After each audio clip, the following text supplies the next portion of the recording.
Doing podcasts is a pleasure for me for a number of reasons, and I have gone into most of them before. Very rarely, however, do I have the opportunity of presenting a guest whose organization is actively seeking a hero or heroine of nature conservation from the Global South to award them €50,000. Yep, you heard that correctly, €50,000. Pia from the KfW Stiftung agreed to come on to my podcast to present her project and what she does. She talks about past winners and the history of the award, and of course why it's called the Bernhard Grzimek Award. I hope you spread the word far and wide. There are so many hidden heroes and heroines in the Global South who would really deserve these funds, and it would be wonderful if you could assist in the process the KfW Stiftung has so generously created. Thank you, Pia, for coming on to speak with me, and good luck in the search. Oh, and a little PS. We unfortunately had some technical issues with our connection, and despite my limited editing skills being pumped up to the max, I was not able to eradicate all the little blips and dips. However, I think the message comes across perfectly. Enjoy. The podcast from Drew and Mike I think it's really cool, and that is what I wanted to say. Two and a mic.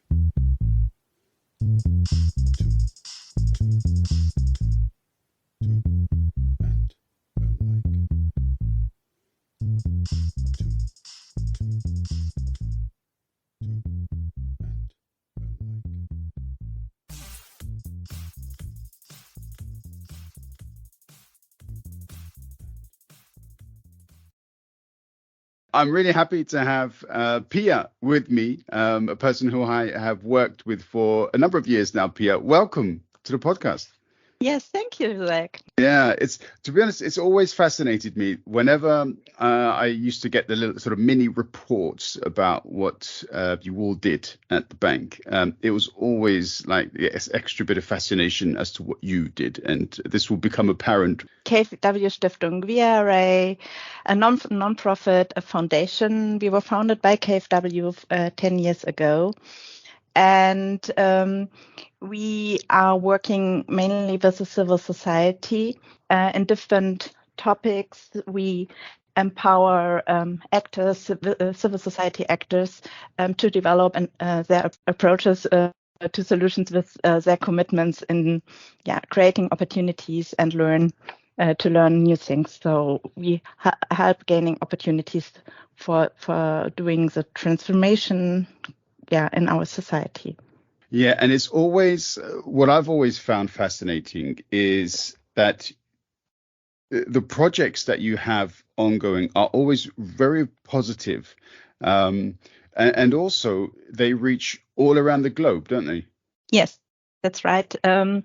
We believe in opportunities, and that is why we supporting people who work with civil society organizations to building a better society for themselves and to improve their livelihood. Yeah, and it's also really cool because some of our conversations it became very clear that it's not the case that the bank goes in and says, okay, you do this, you do this, you do this. The bank rewards people for the work they've already done in the cases of the Stiftung, but also in the other projects, as you said there, we help people, but they are essentially in charge of doing what they do themselves. So they make their autonomous decisions for their own projects and localities, if I've understood this correctly. Yes, that's correct. We are looking into topics which we think they are necessary to support, and then we are looking for partners, and we empower them to do their own businesses and issues, and we help them to follow their own ideas, so which are more or less the same we have. Yeah, which is it's fantastic. And also, can you just off the top of your head, if you can remember some of the parts of the world which the KfW Stiftung has already awarded, if you can recall some of these places and people. We have a part of our foundation acts with artists from the global south. So we help them with residencies here in Germany, and they're coming from different countries in Africa, Latin America, and from the Middle East, and also from the other part of our foundations, which is the focus I mainly work in, as the preserving of biodiversity, and there we have every year scholarships holders from many different countries, from South Africa, from Peru, from Colombia, from Bolivia, Ecuador, you name it, Tanzania, Madagascar, Indonesia. So more, it's all, these are all the countries where also the financial cooperation works in with my colleagues from KfW, and there we have a lot of projects now with one of our programs called the Frankfurt Spring School. So it's a scholarship programs for young people from big national parks and who are working in the conservation area. So you get to meet all sorts of fascinating people as well, and so they on occasion, so they come to Germany and you meet with them here, right? Yes, they in this special program, as a Frankfurt Spring School program, this is a project management course for students and people from these areas, where we help them to train project management skills and where they can learn how to run big conservation projects. And then they come here and they work on their issues from their reality, from their working reality, with students here from Europe, and are looking for the best ideas. And then they will do the whole project planning process. And afterwards, they can present their projects in front of a jury, and the jury will decide on some grants which they can use then to develop their projects at home. Okay, yeah, fantastic opportunities that are created. And if I'm not mistaken, you also sometimes have the opportunity of traveling to the sites themselves to meet the people who work on the ground. Was that earlier this year that you went to Africa? Yes, this was earlier this year, but this is a project which we are doing with SOS Kinderdörfer weltweit, with the international part of SOS Kinderdörfer.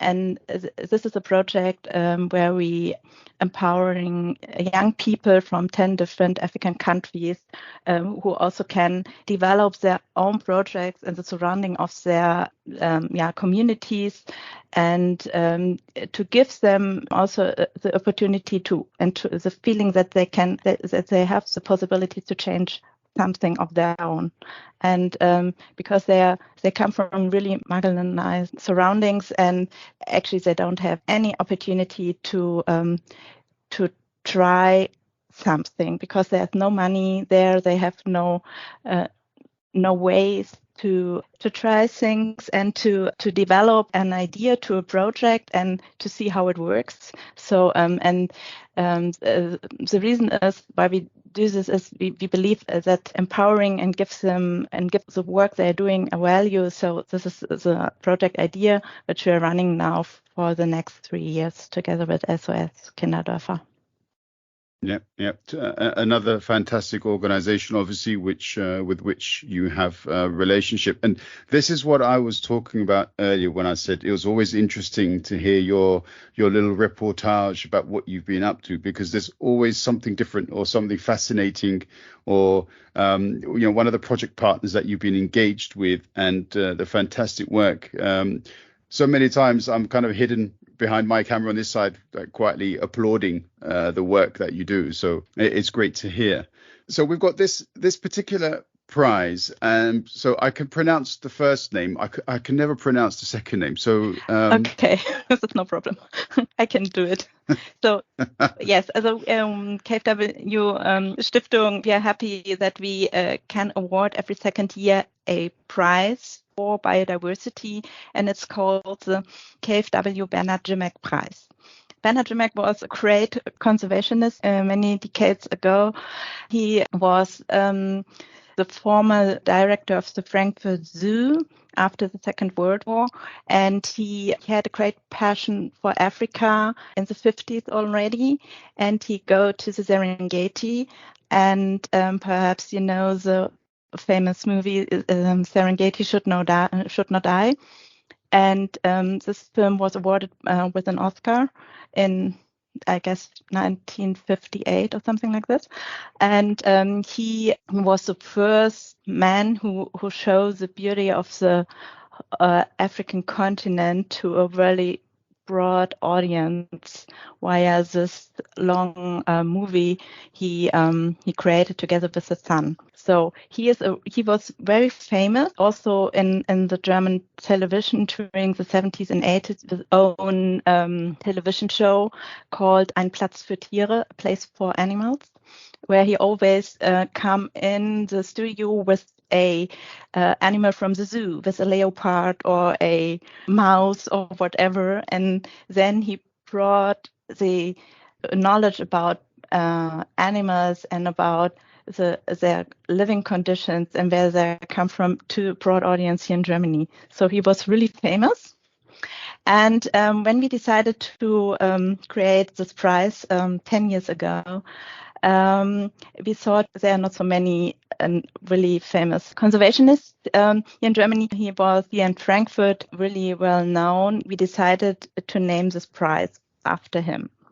And he was a director of the Frankfurt Zoological Society. This is an NGO who's working in preserving and the conservation of biodiversity worldwide. This is one of the famous German NGOs. They have really a long track record with very wonderful big national parks where they're in, and they are still working in the Serengeti now for more than 60 years. And it's very special because most of the NGOs go to some places and work there for some years. And when the project ended, they went home or set off, and the FZS stays there for a really long time for long time programs and to work there with the people and with all the necessary administration arms of the country. Which is also one of the cool things of having these conversations with you, is that I always learn things. I'd never heard of Bernhard Grzimek, or if that's how you pronounce his name. So I mean, a very interesting character for the number of reasons perfect. That you've also highlighted. Yeah. So thank you. Would you like to, or I don't know if you've got a list with you, but to talk about some of the previous winners of the prize? Mm-hmm. Yes, I would love to do this. So the first one actually went, our first prize went to the Frankfurt Zoological Society because, this is a tradition they follow, who started once with Mr. Grzimek. So this was our first award in 2013. And we are always looking for a special topic every second year when we start our nomination, and we try to find topics that are not so mainstreamed yet. So we are just looking around and hope we can find some rough diamonds. And the second award was divided between two prize winners. And one of them was Emmanuel Demerode. Emmanuel is the director of the famous Virunga National Park in the Congo, where the last mountain gorillas lives. So this big, famous animals there.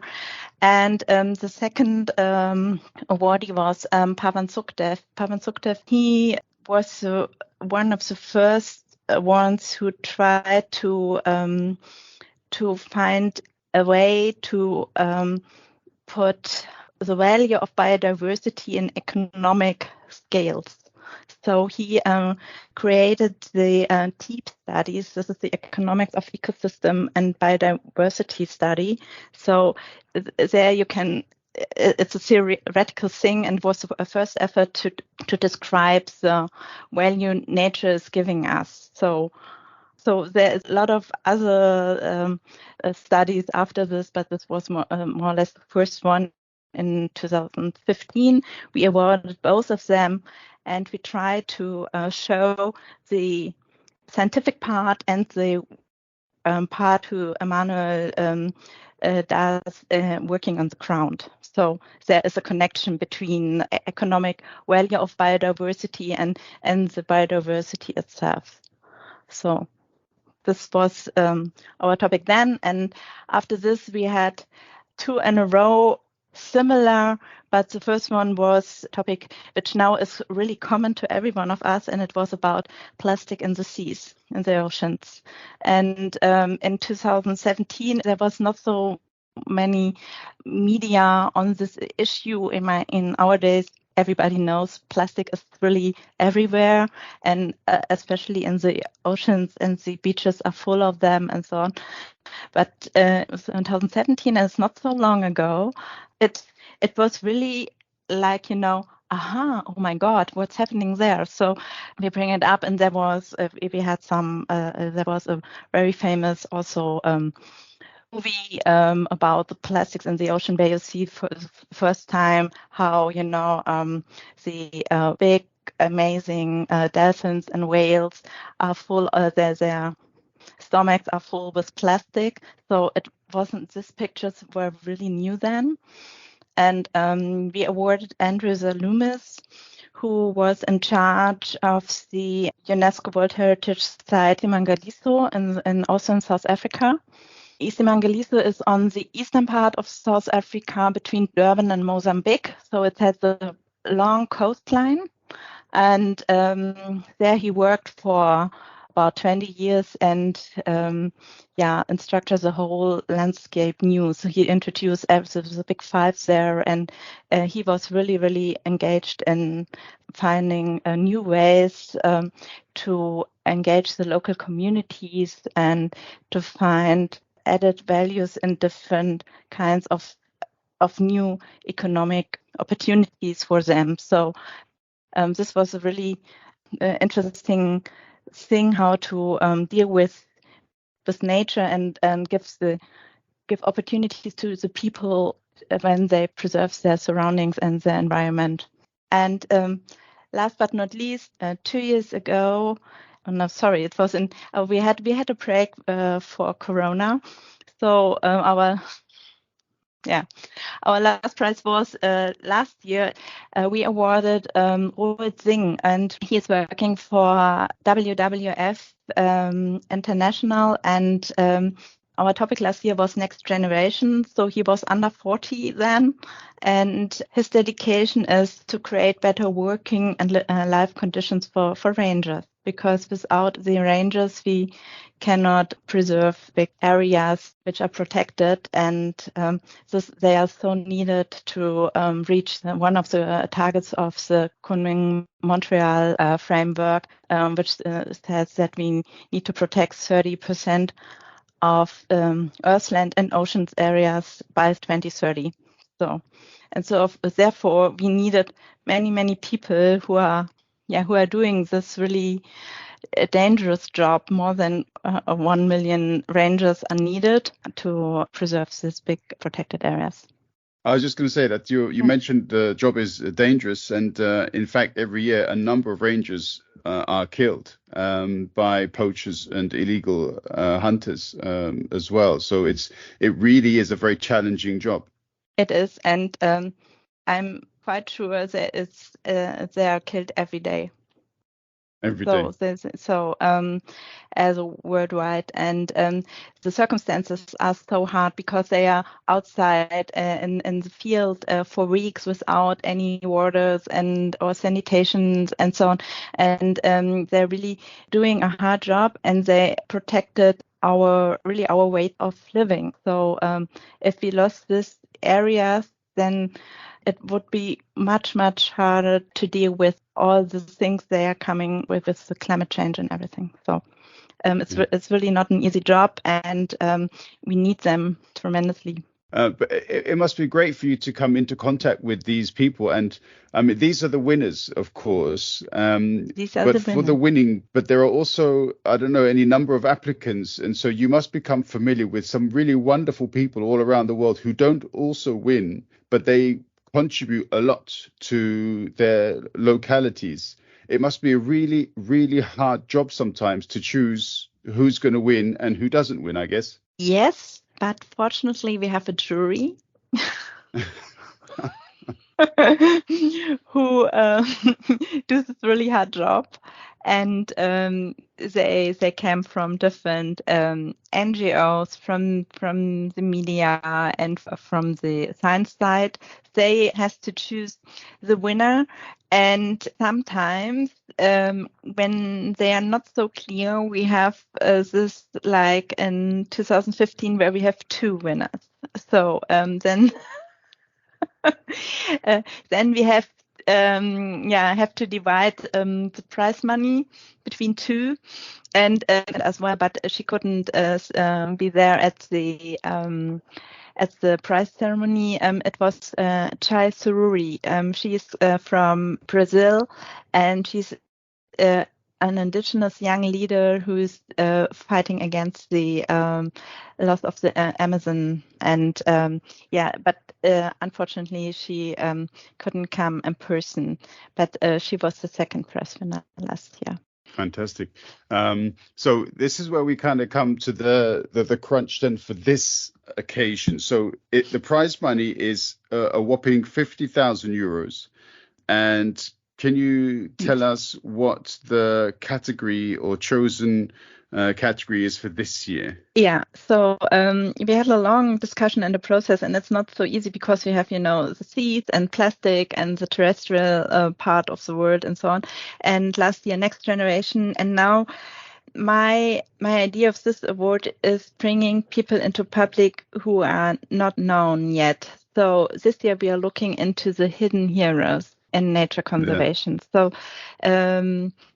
we are looking for the really grassroots organizations who are doing an incredible work, but especially here in Germany and in Europe, nobody knows them because they are so little. This is not in WWF or a WCS or whatever, the big NGOs, and they cannot gain so much funding, but they are really, really good working with the local communities, help them and do really important work. And these are the organizations and also the people work employed there. These are the hidden heroes for us, and we are trying to find them. So I'm really looking into hopefully some interesting nominations from around the world, from people who know someone who's working in a special project and doing work we never thought about, and bring them to a public audience here in Frankfurt next year in autumn. And just if I can ask a couple of questions for clarification purposes then. So these could be individuals from anywhere in the world, right? Yeah, they can come from the global south, not North America and not Europe. Okay, so they have to be engaged in projects in the global south. Yes. So Latin America, South America, Africa, Asia. So these are the regions we are covering with this prize. Hopefully they are employed somewhere, working for a big NGO, and leading projects and doing conservation work in the different parts of the world. Yeah, fantastic. And so obviously afterwards, I'm going to ask you to send me lots and lots of links so that I can put the links into the podcast notes, so that people can then also look at some of the details of your webpage, what you've done so far, and what you're also looking for, and so on. But what is the deadline then for this year's nominations? The deadline is the 10th of November, so in 5 weeks from now on. Okay. And but it's not too hard, I think, to nominate someone. Just give us an overview and a justification of the nominee. And it's always good to have some references and some further links where we can do some research on. And it's not, a 30-page report we expect. It's really, I think it's doable. Yeah. Okay. So basically like a 1 or 2 page report or bit of information that you can look at quite easily. Yes. So, and I hope it's not such big effort to write two pages, and we are doing more research on our own, and then we will have a jury meeting in the beginning of the next year. And then hopefully we will have a really great new prize winner. Fantastic. And when will the decision be published, or when will this event take place next year? Do you know? Have you arranged that yet or not? In the beginning of September next year.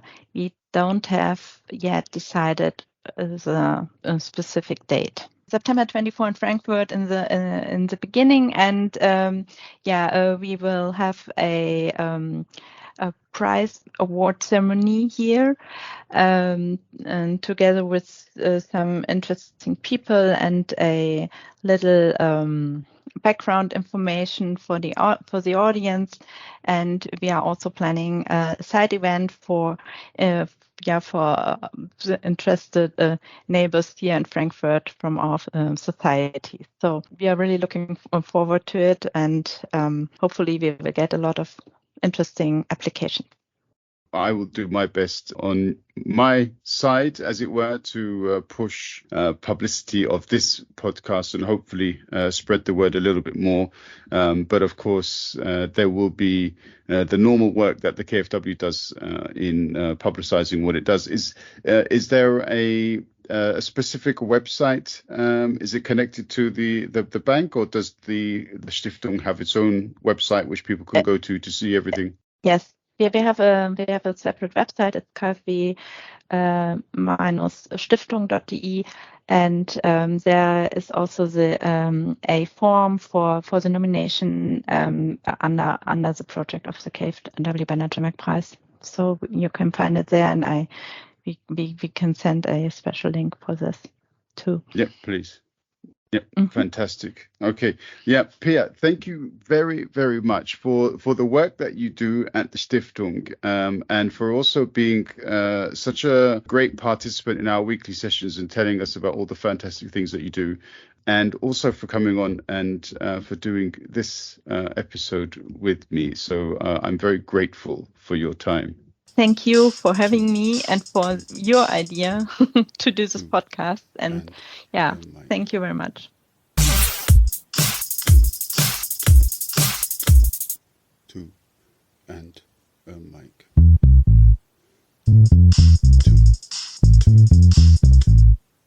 Two and a mic.